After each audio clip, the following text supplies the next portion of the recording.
Hey everybody out there.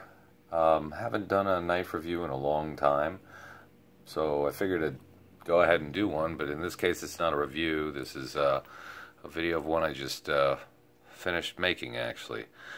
I've been tinkering around with knives for a long time, but I haven't actually made one in quite a while.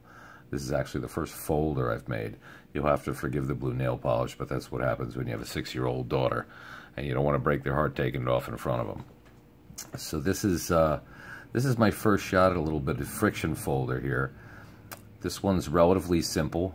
It's linen micarta handles, done with something very unusual. This is called Texture Tech. I got this from Alpha Knife Supply.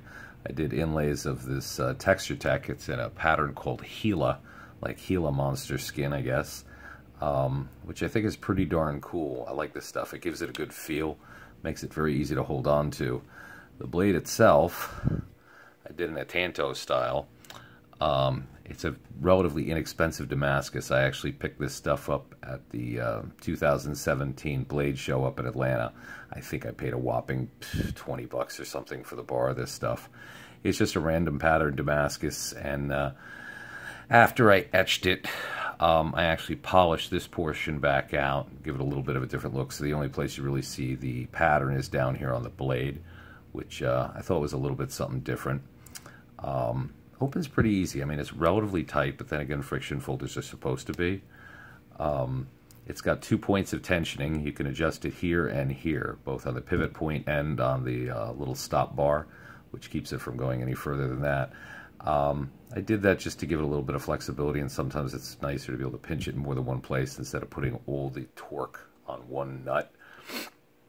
You got a lanyard hole here, which is done in stainless steel. The pins themselves are nickel silver. Altogether fun little project. And if you notice here, I borrowed this can opener feature from something I saw on Morris Knives, and I'm still looking to get one of those things, but I thought this little feature they did with a can opener was a really great idea. Something extra to do with a piece of metal that normally sticks out the end of friction folders anyway.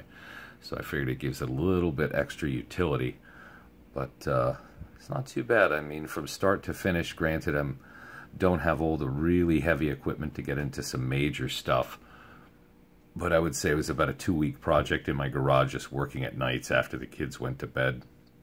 And the only forge I have is one of those little homemade kind of coffee can jobs that I actually learned how to make on YouTube. So I can't do any really sophisticated heat treating or forging as of this moment, but for all purposes, I gotta say I'm pretty impressed with the way this came out, and I'm probably gonna be making some other stuff, but I just figured if anybody's interested, this is a pretty cool little number here, and it functions very well. I have been using it. I've actually already beat up the edge a little bit. I made myself a homemade version of a Wicked Edge kind of Lansky modification, and I put about a 22-degree edge on this.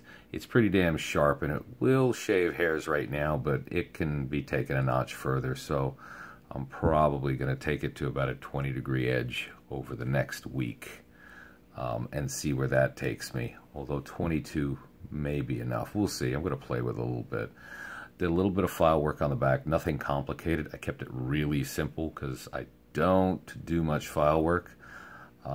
And if you don't have a lot of experience in it, it's easy to screw it up. So I had a similar pattern on another knife, and I kind of just emulated it just using a Dremel and a couple of small files I had, and it came out pretty good.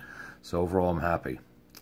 So I hope you guys enjoy the video and have fun, and everybody paint their nails blue. Take care.